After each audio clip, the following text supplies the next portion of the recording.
Assalamualaikum warahmatullahi wabarakatuh, sahabat tercinta. Alhamdulillah, kita dipertemukan lagi. Sebelum mulai, mari bersama-sama kita bersolawat untuk Nabi Muhammad SAW. Jangan lupa untuk like, share, dan subscribe agar kita bisa terus berbagi ilmu. Tinggalkan juga komentar ya, karena saya sangat menghargainya. Semoga bermanfaat. Tokoh wali ini lebih dikenal dengan sebutan Abah Anom. Dalam bahasa Sunda, Abah Anom berarti Kiai Muda.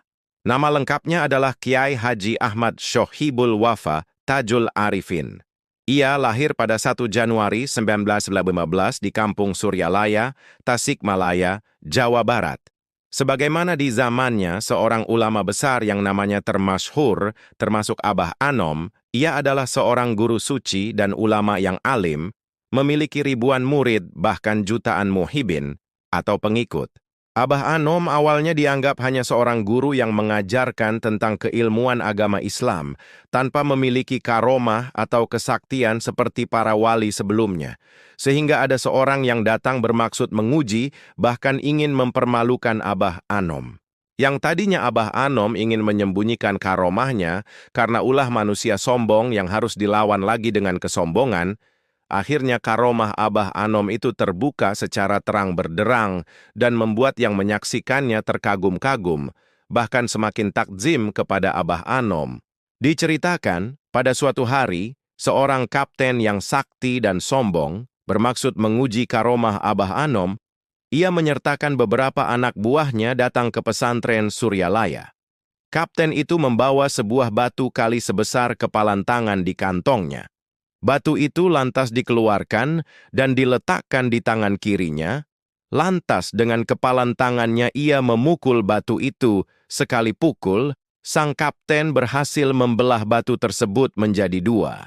Setelah unjuk kebolehan, kapten itu dengan sombong menyerahkan batu kalinya yang sudah terbelah dua itu kepada Abah Anom agar si tuan rumah mempertontonkan kemampuannya. Abah Anom hanya tersenyum seraya menerima batu kali dari tangan si kapten. Batu kali itu segera diremasnya.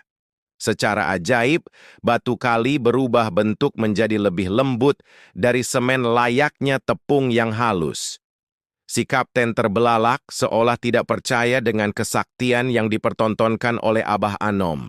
Bila si kapten hanya mampu membelah batu kali menjadi dua, Abah Anom justru membuatnya menjadi semen. Setelah kejadian itu, Abah Anom meminta segelas air yang di dalamnya terdapat seekor ikan kepada salah seorang santrinya. Gelas air berisi ikan itu kemudian diberikan kepada si kapten. Dengan sikap yang masih sombong, si kapten segera bergaya seperti orang yang memancing. Dengan gayanya itu, ia berhasil membuat ikan di dalam gelas itu terangkat keluar. Layaknya benar-benar ikan terkait oleh kail pancingan. Si kapten pun kembali menyombongkan kemampuannya di hadapan Abah Anom. Abah meminta gelas yang berisi air, dan di dalamnya ada ikan itu. Ia kemudian memberikan isyarat jari telunjuk. Tiba-tiba ikan dalam gelas itu berpindah ke hadapannya. Ikan itu seolah terkait dengan pancingan telunjuknya. Tidak sampai di situ, Abah Anom kembali memperlihatkan kesaktiannya yang lain. Ia memberikan isyarat tangan yang seolah-olah memegang ketapel. Ia lalu mengarahkan tangannya ke langit untuk membidik sesuatu. Dengan sekali bidik, seekor burung tiba-tiba jatuh di hadapannya. Melihat kesaktian Abah Anom tersebut, si kapten hanya bisa takjub. Ia seolah tidak percaya dengan peristiwa yang baru saja terjadi. Si kapten yang sakti nan sombong itu, yang tujuannya ingin mencari guru yang memiliki karomah, kemudian bersujud di hadapan Abah Anom, seraya meletakkan lututnya pada lutut Abah Anom. Ia mengaku kalah dan segera meminta maaf atas sikapnya yang kurang sopan dan tidak pantas. Tetapi itulah cara dia agar hatinya lebih yakin terhadap sang guru suci yang dipilih Allah Subhanahu wa Ta'ala. Ia memutuskan untuk berguru dan menjadi ikhwan Abah Anom, meminta ditalkinkan untuk menganut dan mengamalkan tarekat yang dipimpin oleh Abah Anom. Sejak itulah, ia menjadi ikhwan ajaran Abah Anom yang sangat setia dan memuliakan akhlak serta keilmuan Abah Anom hingga akhir hayatnya. Usut punya usut, pantas saja Abah Anom itu sakti. Ternyata salah satu guru Abah Anom itu seorang ulama besar yang bergelar Al-Alim Al-Allamah Al-Kamil Al-Waro Asy Syaikh Ahmad Syatibi, atau yang lebih dikenal dengan sebutan Mama Gentur. Beliau adalah ulama dari Tanah Pasundan yang merupakan ayahnya ulama sakti yang juga terkenal atau legendaris bernama Aang Nuh, tinggal di sebuah desa Gentur yang berada di Kecamatan Warung Kondang, Cianjur, Jawa Barat. Tak heran dengan kesaktiannya, guru Abah Anom ini yang dikenal Mama Gentur merupakan keturunan waliullah yang sangat terkenal dan hingga kini makamnya setiap hari diziarahi oleh ribuan jamaah, yaitu Syekh Abdul Muhyi Pamijahan, Tasikmalaya.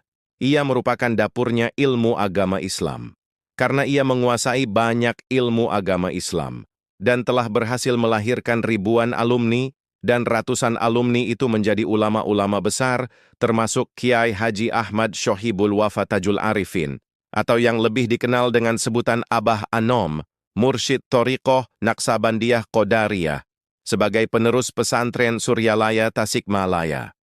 Lalu siapa dan bagaimana perjuangan Abah Anom itu?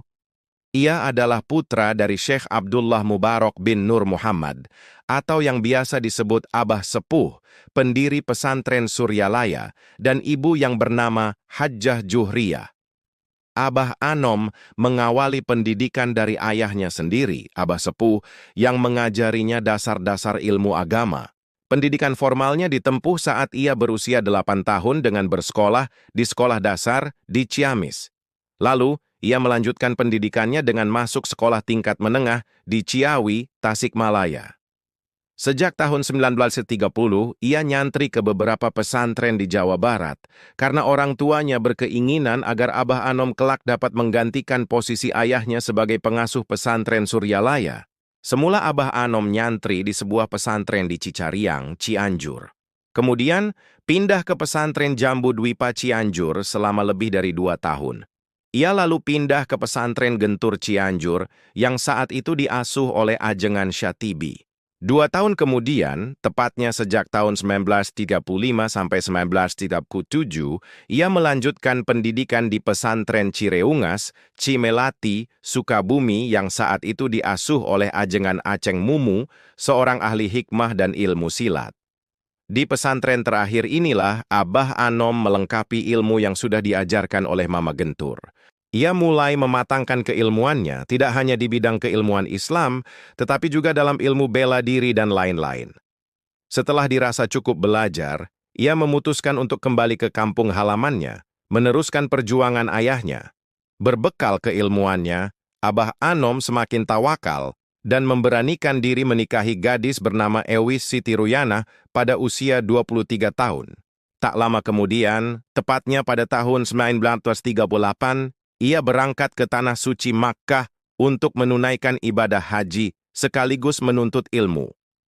Kala bermukim di Makkah selama kurang lebih 7 bulan, ia sangat rajin mengikuti pertemuan bandungan di Masjidil Haram yang disampaikan guru-guru yang berasal dari Makkah dan Mesir.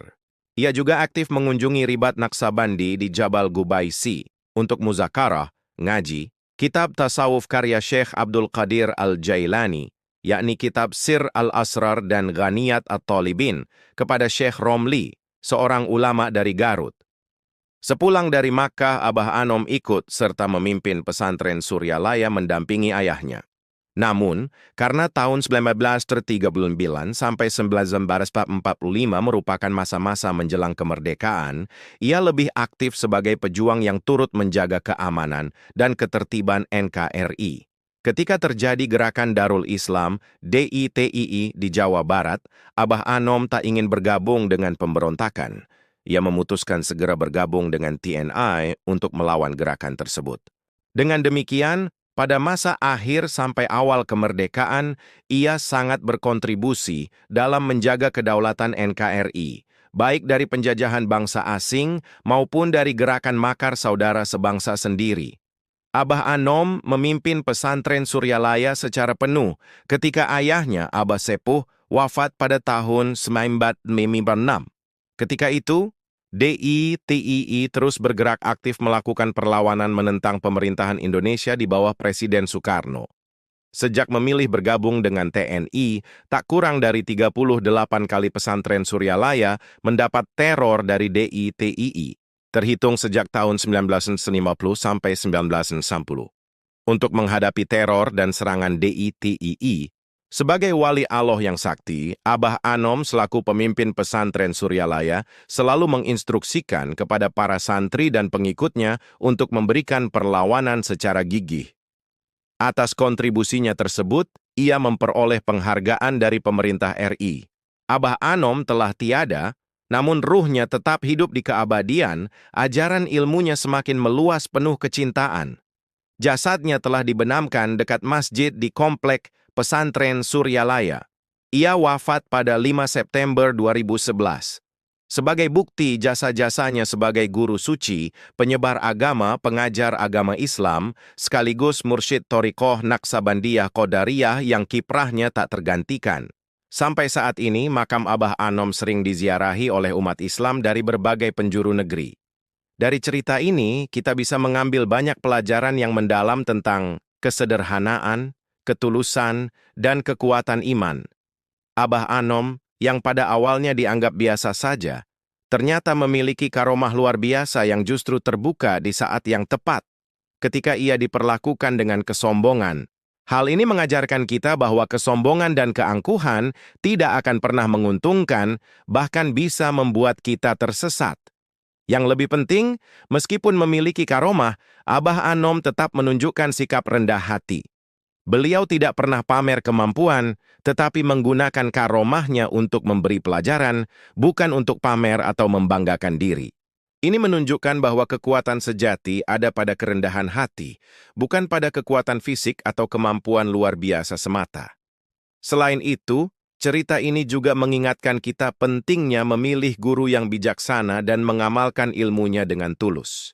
Abah Anom, yang menjadi murid dari Mama Gentur, seorang ulama besar, menunjukkan bahwa setiap ilmu yang didapat harus dipraktikkan dan diteruskan kepada orang lain dengan penuh keikhlasan.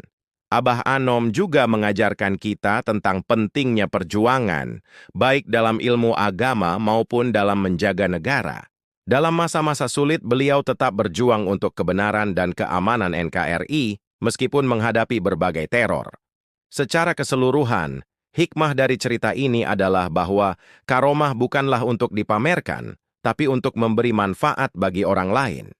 Dan yang lebih utama, ilmu yang kita miliki haruslah diamalkan dengan niat yang tulus dan diteruskan untuk kebaikan umat.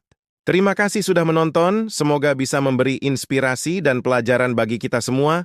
Jangan lupa untuk like, share, dan subscribe untuk mendapatkan update video lainnya. Sampai jumpa di video berikutnya dan tetap semangat dalam berbuat kebaikan. Wassalamualaikum warahmatullahi wabarakatuh.